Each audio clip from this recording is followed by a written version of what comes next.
Hey everybody, I'm Aznfunk. Welcome back to my channel.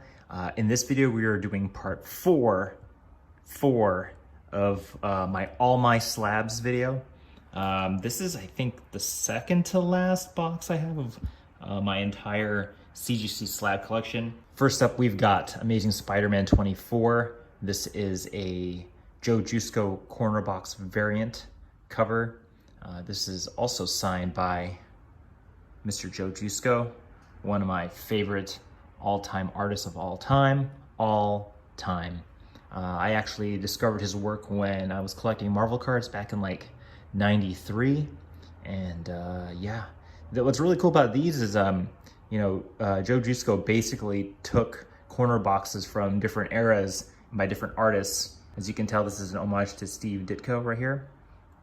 This is a corner box illustration that Steve Ditko did on a lot of his comics, and Joe Jusko basically did a whole cover series of these corner boxes, and I really love the way Joe Jusko paints.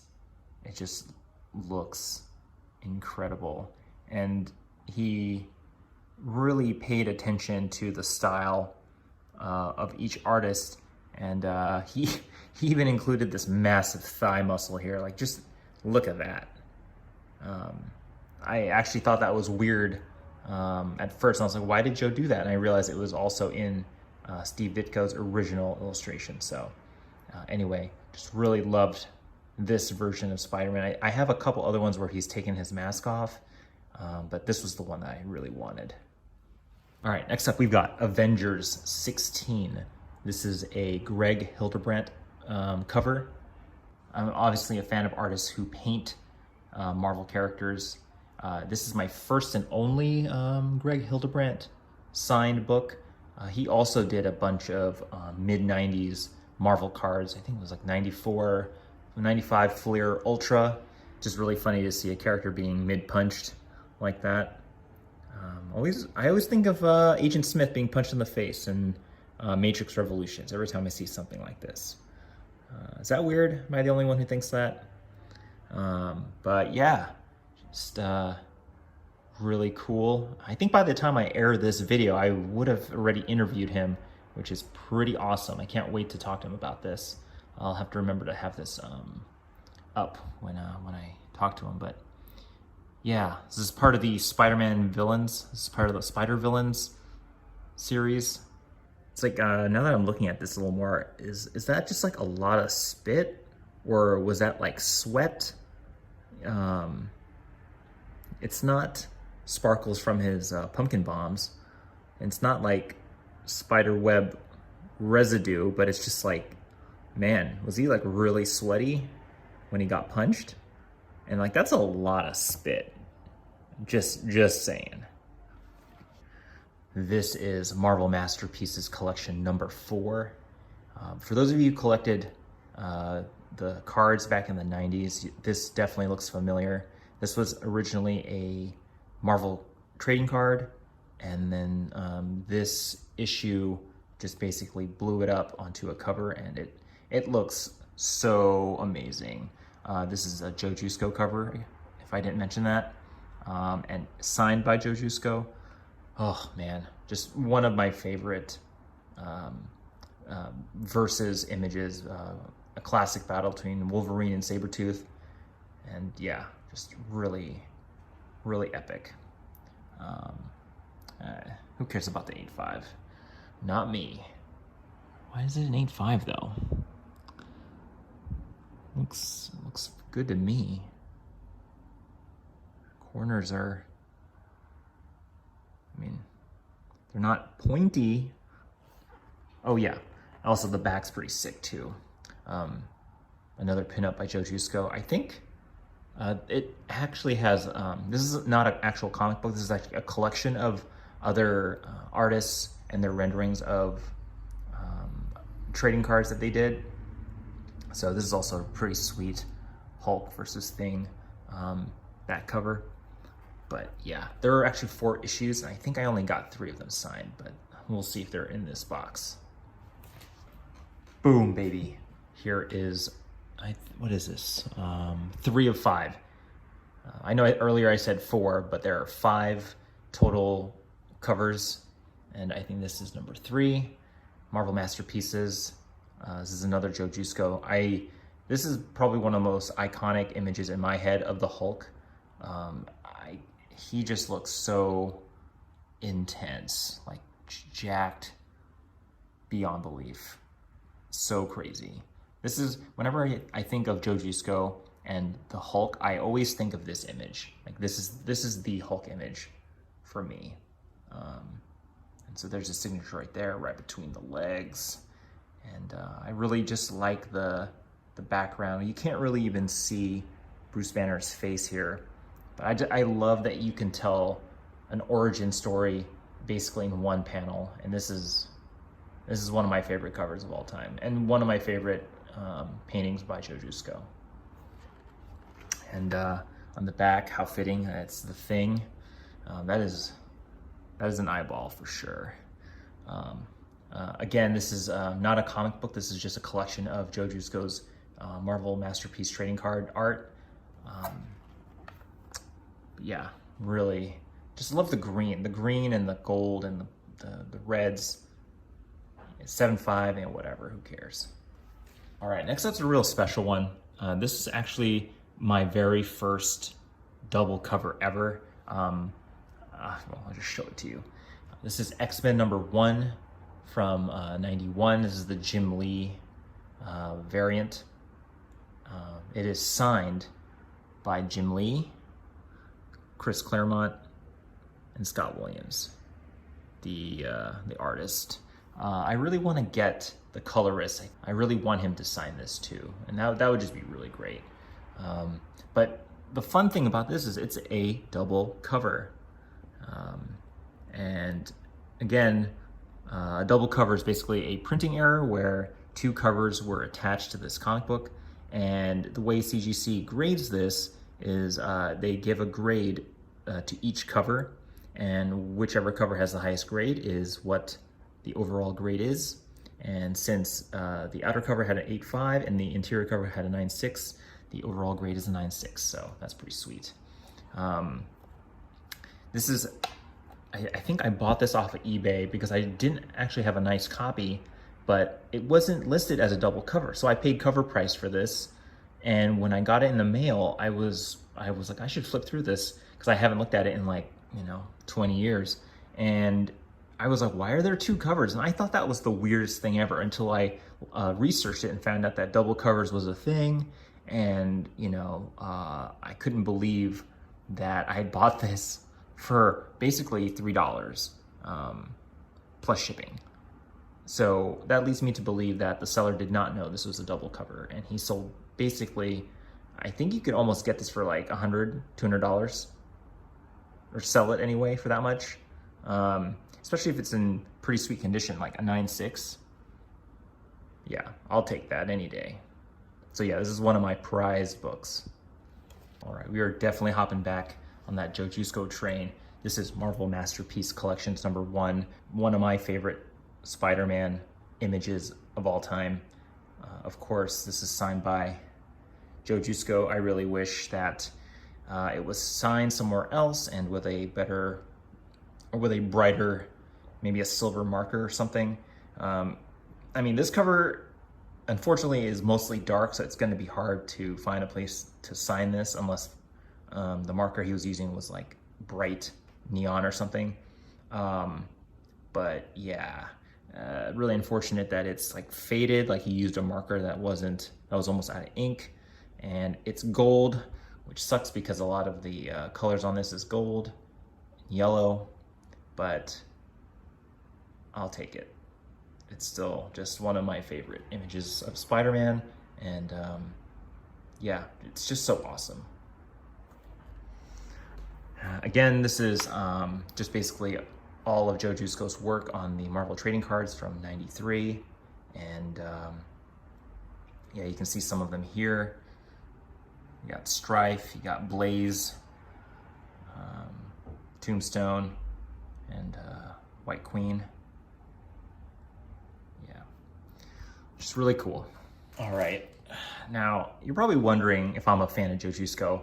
And I'm a pretty big fan of Joe Jusko. So I read somewhere that he, well, let's back up. So this is signed. This is Marvel Team Up 128. This is just a photo cover of some guy dressed as Spiderman and some guy dressed as Captain America. And there's no big significance here. I had it signed by Joe Jusko, probably in one of the worst spots. You can't even see it, which is a bummer. But the reason why I had him sign this book is because I read that is Joe Jusko dressed up as Captain America on the cover of this comic book, which is incredible. When I sent this in to him to get this signed by Joe Jusko, he called me and he said, "Hey, quick question. Is the guy dressed in the Captain America outfit Joe Jusko?" And I said, "That's what I read." And he's like, "Amazing." And so, yeah, it was just cool to find out that the facilitator himself was also a fan and didn't know about it. So, yeah, just a really fun book to have.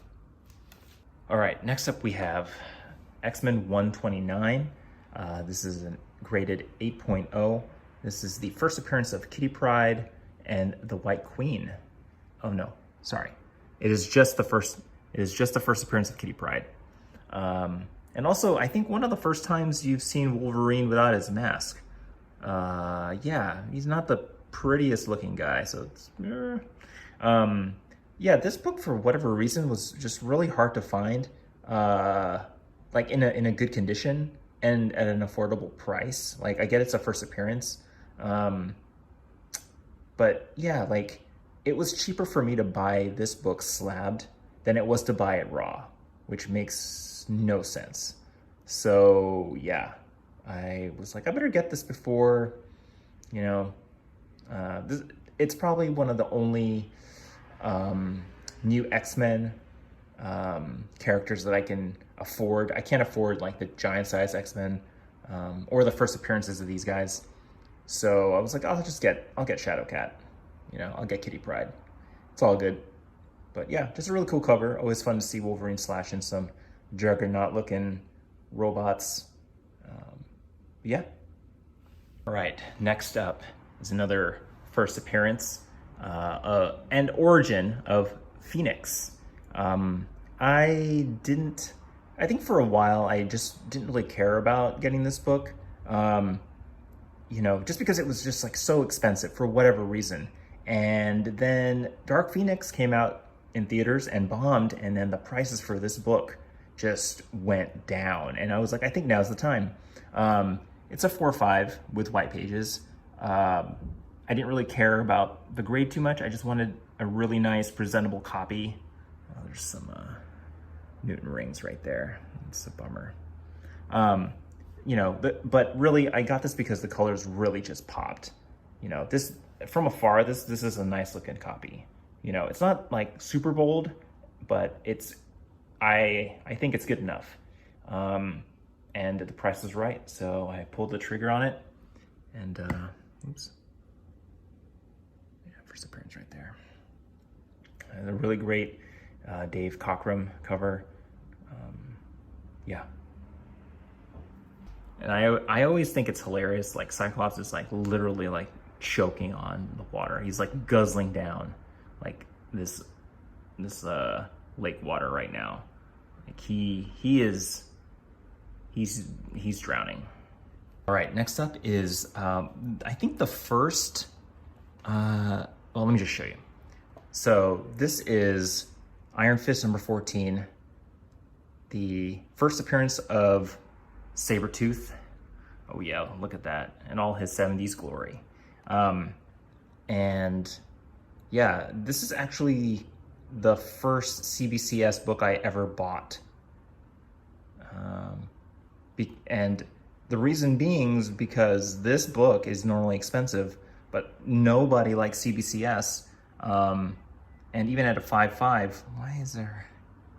Oh, I thought someone wrote a check mark on there. This book was cheaper than a raw copy or a copy that was slabbed in CGC. And I was like, okay, I'll buy it. I don't care about the grading company brand. You know, if the book is good and I can afford it, then I will go for it. I'll go PGX, you know, no judgment. Oh, there's some ticks here, I think. You know, I don't discriminate. I mean, the whites are pretty. It's not the cleanest copy. It's kind of dirty. It could probably use a cleaning. But yeah, I was like, you know what? If I can't afford the first appearance of Wolverine, well, actually, I did get the first cameo appearance of Wolverine. I was like, I need to get Sabertooth too. But yeah, there you go. This case is so light, so nice. Now, for those of you asking, I have no interest in cracking this open and then submitting it to CGC. I'm okay with the case it's in. It's just not worth, you know, going through all that. I'm pretty happy with the way it is, so. All right, next up we have Spider-Gwen #1. This is a Bruce Timm variant. Huge fan of Bruce Timm. You know, I used to watch Avengers of Batman, so there's a Bruce Timm signature right there, BT. There's some Newton rings right on Spider-Gwen there. Yeah, you know, there's a, you either like the way he renders women or you don't. Sometimes it's good, sometimes it's a little too much. But I just really enjoyed this this cover, and I will forever call her Spider-Gwen. I am not gonna call her Ghost Spider. You know, that is just, I hate that name so much. I cannot stand the fact that they changed her name. And yeah, I'm not gonna call her Ghost Spider, because I just always think of a Ghost Pepper when I see that. And yeah, she's Spider-Gwen forever. I don't care what anybody says. Anyway, yeah, just really cool 9/2 white pages. Really enjoy this cover of Spider-Gwen. Right, and this is probably my favorite Mr. Freeze cover of all time. We got Batman Adventures Holiday Special #1, another Bruce Timm cover. I love this cover so much. You know, it's just so cool. I love the black and white. I love that his eyes are red. I like the reflection of Batman and Batgirl on his glass dome. Really don't like the Newton ring situation here. It just terrible. Not exactly sure where I would have had him sign on this cover since it's pretty busy. Yeah, I mean, I guess he could have signed on one of the eyeballs, but that would have been kind of distracting. So I think he made the right decision here by signing up top in the least busy place. But yeah, really love this cover. Now this book's kind of funny because for the longest time, I thought this cover was done by Joe Jusko. I don't know why I didn't think to check to see if there was a signature on here, but it is not, in fact, drawn by Joe Jusko. It is by Bruce Timm, 13 colon. And yeah, once I realized that, I mean, it went like for years where I was like, this is a really cool Joe Jusko cover. And then I realized it was by Bruce Timm. I was like, oh my God. And I was like, I gotta get this signed. So yeah, I don't know why I didn't assume this was Bruce Timm based on like the art style. But yeah, I mean, I guess when it's Iron Man, it's kind of hard to tell Bruce Timm's style, which isn't a bad thing. Because normally Bruce Timm draws a very specific way, but this is the first time where he fooled me. So yeah, anyway, I had to get it signed by him, of course. And yeah, not the biggest Iron Man fan, but I knew that if I was gonna get this cover, it would be an homage and it would be in a different art style. So yeah, really cool.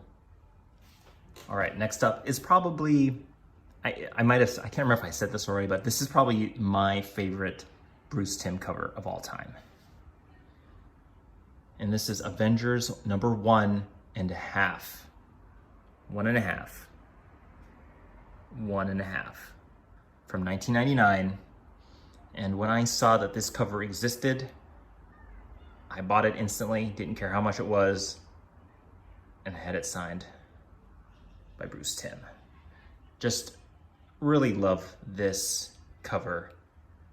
I'm not even that big of a fan of the Avengers, but I just love the way this cover is. You know, it just feels very, it feels epic in a like cartoonish kind of way.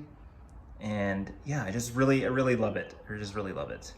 You know, everything about it, the way you don't really see Doctor Doom's face and he's about to trap the Avengers, and just, you know, the way Hulk looks, and you know, you got Iron Man and Thor. I really like the Thor pose here. You've got Ant-Man and the Wasp right there. Yeah, just really cool. Like, this is just overall a very nice comic book cover, and like all in the style of Bruce Timm. Yeah, just let's see, what do the notes say? He's got a pin-up also. There's a Spider-Man cameo in here. Did he do the art? He did do the art. Oh man, okay. I'll have to buy another copy of this because I actually didn't even flip through this and give it a read through, because I was just like, I gotta get this signed by him ASAP. So yeah, love this book. Side note, my favorite part of all of this is that it says that, you know, there's a mystery guest villain. And like, it's not really a mystery. You know, it's pretty obvious, but that's one of the reasons why I love this cover. All right, next up is a pretty classic cover by Mr. Adam Hughes. Not because it was based off a classic cover, but yeah, I really like the way he put his version of Wonder Woman next to the vintage Wonder Woman from the golden age. And yeah, it's just a really clever cover, meant to look, you know, kind of worn out a little bit. And yeah, this is actually the first comic book I saw on eBay that was signed by Adam Hughes. And I was like, who's Adam Hughes? And the rest was history. Yeah, I didn't really buy a really great copy. There's some weird ink on the top here. I guess it was supposed to be like writing. Not exactly sure what it was trying to say. But yeah, 7.5. It's not perfect, but it's pretty good. It's got, what are the defects here? It's hard to tell because this book is meant to look worn out, so it's hard to see what is the real defect and which is just like a printed defect. But I think the ink here, the writing on the cover, is probably what gave it a pretty bad knock. But yeah, I've seen a lot of versions. I've seen a lot of copies of this book where Adam Hughes signed right in the middle here. And for the longest time, I was actually, you know, like, yeah, that's the spot to get it signed in. But then when I thought about it more, and it was just so distracting because his signature, I mean, yeah, it would fit here since it's just literally 2 letters and an exclamation mark. It would fit here perfectly, but it would become a focal point and just be kind of distracting. So I opted to have it signed somewhere else. I wish I would have had his signature like up here a little more, but he was smart enough to sign it in an area that wasn't on top of any graphics. So thank you for that, Adam. But yeah, really like this cover. I like it a lot. All right, next up is the Friendly Neighborhood Spider-Man #1. This is a Joe Jusko homage cover to Mr. Steve Ditko. I think this image was a pinup in an earlier Spider-Man comic, and Joe just kind of made it into a cover. Really awesome. And this is a Stan Lee tribute issue, which has like a portrait of Stan on the inside cover. But yeah, really liked this yellow illustration by Joe Jusko. That's pretty much it. Had him sign it. It's a 9/8, that's nice. Just kind of a black back. But yeah, just a really cool Spider-Man drawing. All right, this is Uncanny X-Men #1. This is a Joe Jusko variant cover. I think this was an exclusive, I think, for who? Oh, it's just a Joe Jusko variant cover. I thought this was an exclusive for a comic book store. But yeah, I mean, come on. The only thing missing from this cover is Morph. or Jubilee, let's be real. Otherwise, this is a perfect homage to X-Men 1. Love it. You got Gambit, Wolverine here, classic. I believe Gambit's taking the place of Beast, or was it Angel? I think it might have been Angel. And then Wolverine's taking the place of Beast, and then Jean is replacing herself. Cyclops is replacing himself, and Iceman is replacing himself. So that's pretty clever. The only thing I don't like is this blank space right here. I know that Joe Jusko was trying to stay true to the original, but either put some text in there or whatever. And I do regret, actually I don't regret, but like you could have put another character in there. Maybe like a faded version or a faded like image of Professor X or something. That would have been really clever, actually, now I think about it. But yeah, I actually originally wanted Joe to sign it here, but then I was like, maybe it's not enough space and whatever. So I had him sign up top here, which probably I think was a better decision. But that blank spot is just, it kind of bugs me. And also it's kind of weird that the corner box is like in a different art style than the cover, like I'm not sure if that's Joe Jusko's art style. It might be. If it is, then that's cool, but if it's not, then that's kind of weird. There's a smudge there. But yeah, this came back at 9.8. That's nice. But yeah, otherwise I really love this cover. I'm never gonna afford an X-Men 1, so this is my X-Men 1. Alright, so this one's pretty cool. This is Metal Gear Solid number 3. This is for all you gamers out there. I grew up with the PlayStation in its prime, and there was a little game called Metal Gear Solid that came out and changed technical espionage gaming forever. And I always thought that this character was the coolest thing ever. It's a cyborg ninja, yeah, like this cover is just, it's perfect. The only thing that is kind of unfortunate is the signature by Mr. David Hayter, who is the voice of Solid Snake.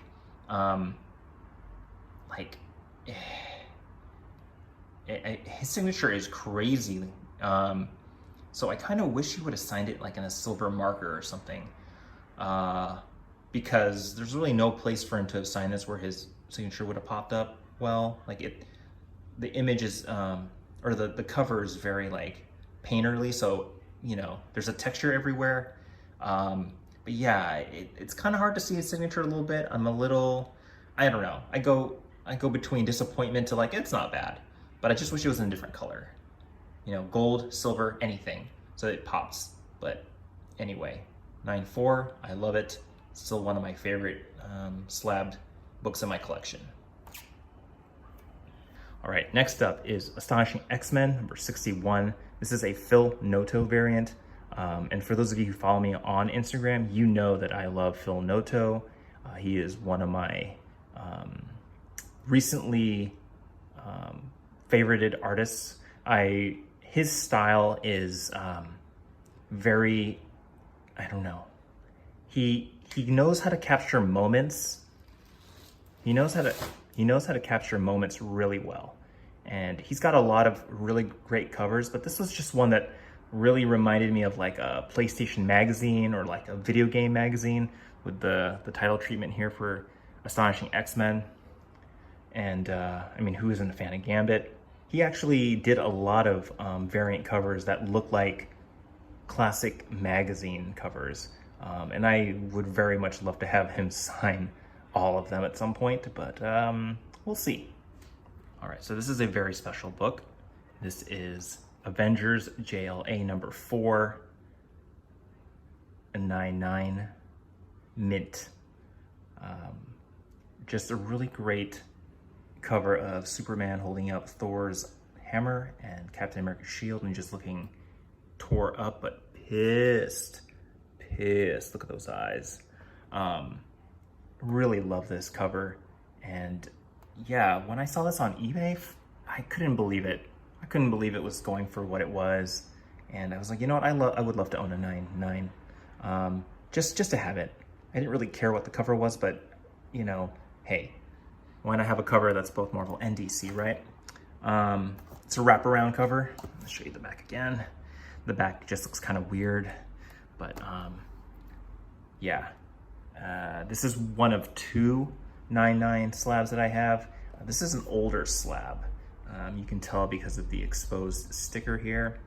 I don't really have any intention of cracking this open and re-slabbing, but yeah, really happy to have a 9/9 in my collection. Super hard to find. All right, next up is a really cool book. It is the only signed, the only signature of this guy that I have.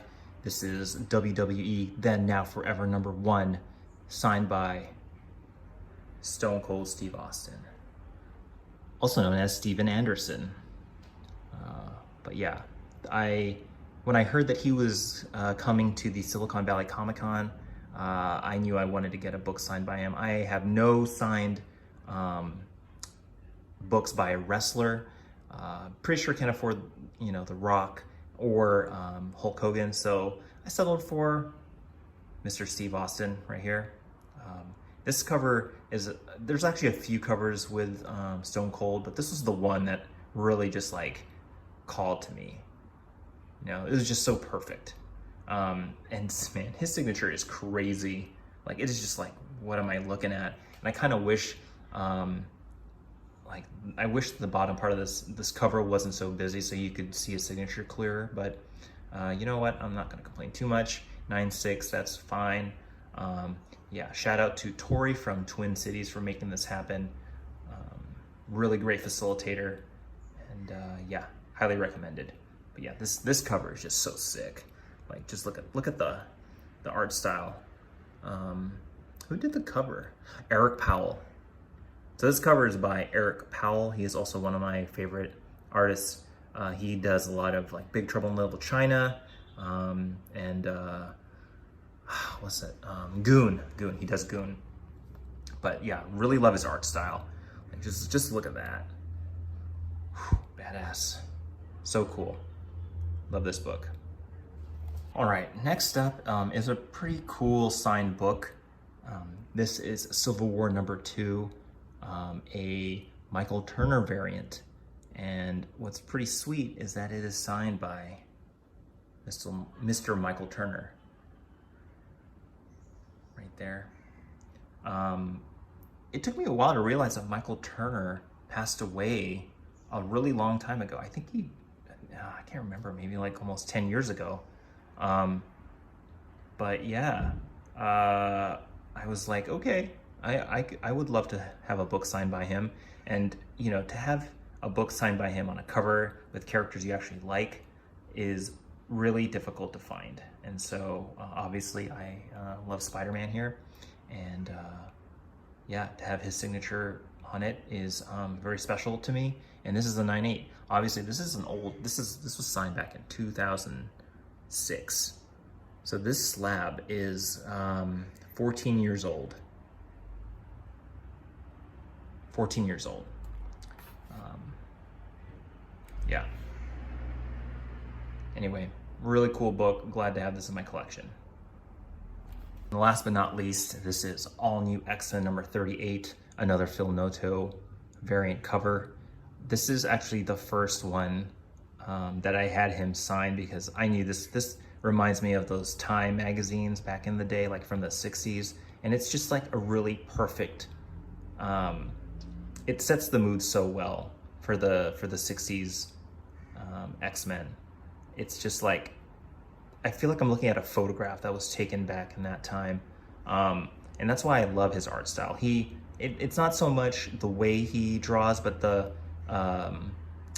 moment he's capturing is just like so perfect.